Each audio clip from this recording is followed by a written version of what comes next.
Queridos hermanos, muy buenos días. Les saluda su amigo, el diácono Antonio Cervantes Silva, diácono permanente de la parroquia Jesús Divino Maestro en Monterrey, Nuevo León, México. Y pues bueno, les doy la bienvenida nuevamente a este espacio íntimo en el que vamos a meditar la palabra de Dios en este inicio de la semana civil, que litúrgicamente o religiosamente la empezamos ayer domingo, esta que viene siendo ya la semana 21 de tiempo ordinario. Las lecturas que vamos a meditar hoy son del libro del Apocalipsis, capítulo 21, versículos del 9 al 14, y el Evangelio según San Juan, capítulo 1, versículos del 41 al 51. Si se fijan hoy, no se habla de un profeta del Antiguo Testamento y de Mateo en el Evangelio, que es lo usual en estos días, sino que hoy hablamos del Apocalipsis y del Evangelio de Juan. ¿Por qué? Porque hoy estamos celebrando una fiesta de un apóstol, que en este caso es San Bartolomé, que la tradición apostólica, la tradición lo relaciona con Natanael, que es la misma persona. Entonces, por eso hoy meditamos estas lecturas. En el libro del Apocalipsis es bien interesante la relación o la comparación que hace el apóstol comparando el pueblo de Israel, la ciudad, la iglesia de Dios, con una novia, con una esposa, y habla de la esposa del Cordero. Aquí está hablando de la relación esponsal entre Cristo y su iglesia y del cuidado que debe haber entre ellos. Pero sobre todo, fíjense, después habla de dos números que son muy significativos, el 12 y el 3. Habla, al describir a la ciudad santa, habla ahí de que tiene 12 puertas monumentales, 12 ángeles, 12 nombres escritos. Esos 12 nombres son los de la tribu de Israel. Y dice 12 cimientos, y cada cimiento de esos dos tiene los 12 nombres de los apóstoles. O sea, se fijan, ese número es importante, es simbólico, y termina hablando de los 12 nombres de los apóstoles como columna de la iglesia. Nuestra iglesia decimos en el credo, nuestra iglesia es una, santa, católica, apostólica. La iglesia de Cristo, como lo hemos dicho, es cristocéntrica. Cristo es la piedra angular. Pero como veíamos ayer, Jesús nombra a Pedro la piedra sobre la cual va a cimentar su iglesia, y entonces los apóstoles son las columnas que lo soportan. Por eso nuestra iglesia es apostólica.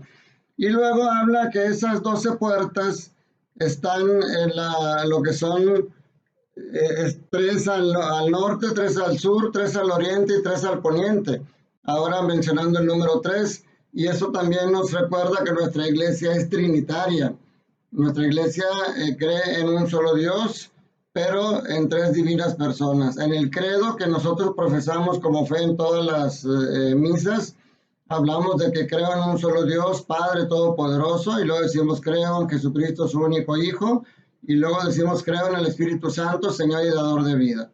Entonces eso es algo que nos deja claro esta primera lectura. Nuestra iglesia es apostólica y nuestra iglesia es trinitaria. Y luego nos vamos al Evangelio, que como les digo, en este caso es del apóstol San Juan.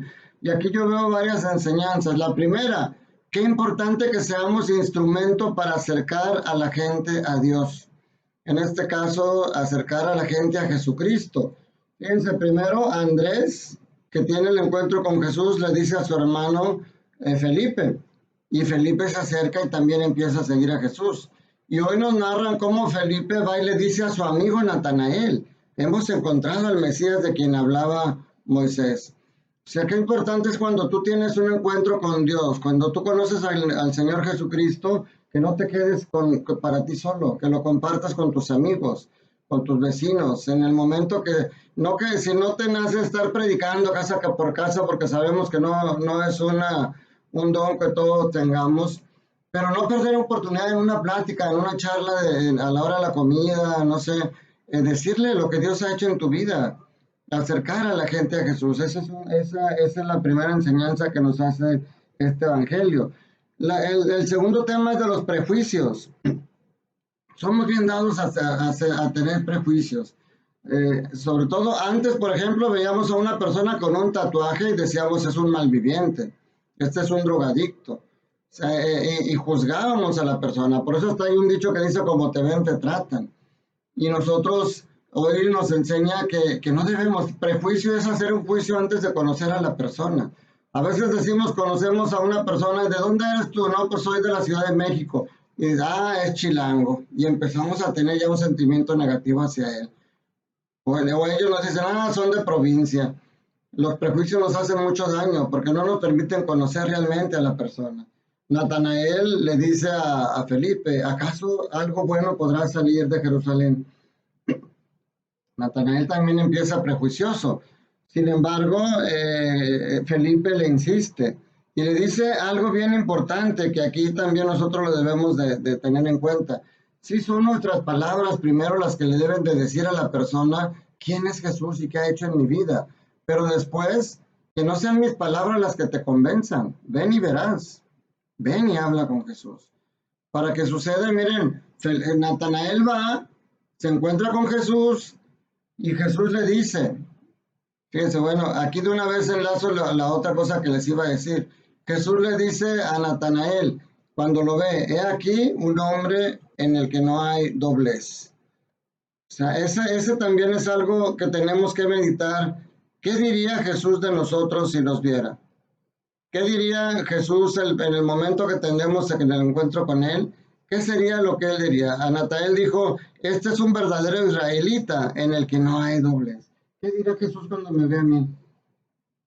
¿Podrá acaso decir, este es un verdadero cristiano que me ama, que me respeta y que cumple mi palabra?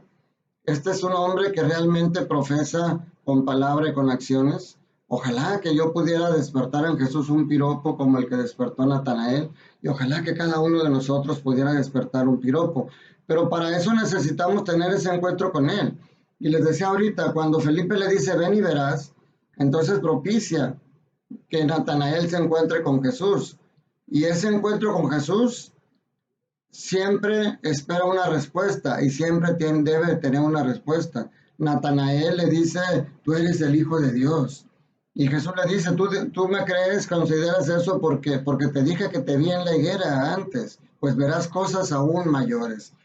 Miren, cuando la samaritana tiene el encuentro con Jesús, ella se regresa a Samaria y empieza a platicar el encuentro que tuvo con Jesús y empieza a atraer gente para que escuchen a Jesús.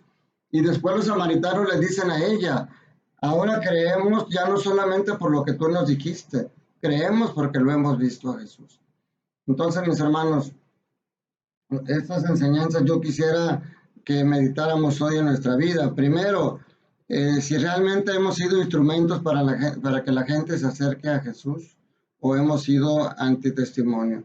Segundo, olvidémonos de prejuicios y no juzguemos. Miren, para la misma iglesia hay muchos prejuicios. Hay gente que dice, yo no voy a la iglesia porque allá hay puros pecadores. Y ahí dicen una cosa y acá hacen otra. Si piensas eso, estás mal. Por supuesto que la iglesia está llena de pecadores. Los hospitales están llenas de gente que necesitan ser sanados. La iglesia está llena de gente que necesita ser tocada por Jesús. Los apóstoles todos, ya vimos ahorita los prejuicios de Natanael, vemos lo impulsivo de San Pedro, vemos a San Pablo que era un perseguidor. Todos somos pecadores, pero somos pecadores en proceso de sanación a través del encuentro con Jesús. A veces dices, es que los sacerdotes, hay muchos que violadores, y empiezas a criticar a los sacerdotes, o porque conociste uno o dos sacerdotes, o me puedes hacer una lista de los sacerdotes que tú consideres que han actuado mal, y yo te puedo hacer una lista mucho más grande de sacerdotes que han entregado su vida. Yo te invito a que vayas a la casa sacerdotal, donde verás sacerdotes ya viejitos, ya ancianos, ya enfermos, y que nadie se acuerda de ellos. ¿Y cuántos años no dedicaron al servicio del pueblo de Dios? Los sacerdotes, por eso hay una reflexión que dice, son como los aviones. Cuando un avión se cae, todo el mundo habla y empiezan a ver por qué se cayó y qué hubo, pero no se dan cuenta cuántos aviones andan en el cielo llevando y cumpliendo su propósito de trasladar a la gente sin caerse. Por un sacerdote que cae en pecado grave, hay muchos que están dando su vida por ti, por mí, por la gente. Entonces ese es el segundo tema. El primero, ser instrumento para que la gente se acerque a Dios. El segundo, quitarnos de prejuicios y darnos la oportunidad de conocerlo. El tercero, propiciar que la gente se acerque a Jesús y lo conozca para que tenga una respuesta. Y el cuarto, que nuestra respuesta genere un piropo de Jesús, que Jesús pueda decir algo bueno de nosotros.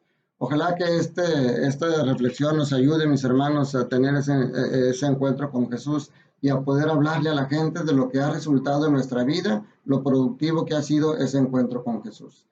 Que la bendición de Dios Todopoderoso, Padre, Hijo y Espíritu Santo, descienda sobre ustedes y sus familias y permanezca para siempre. Mis hermanos, que tengan una semana productiva, que tengan una semana llena del amor de Dios y que ustedes puedan disfrutar su familia, aunque sea a la distancia, en el caso de sus padres, sus hermanos, a la distancia, ténganlos en su corazón, oren con ellos y de vez en cuando, pues un WhatsApp, una llamada y podemos estar ahora sí que como dice el anuncio, cerca, pero lejos. Recuerda, Dios te ama, Dios te quiere feliz. Te mando un fuerte abrazo.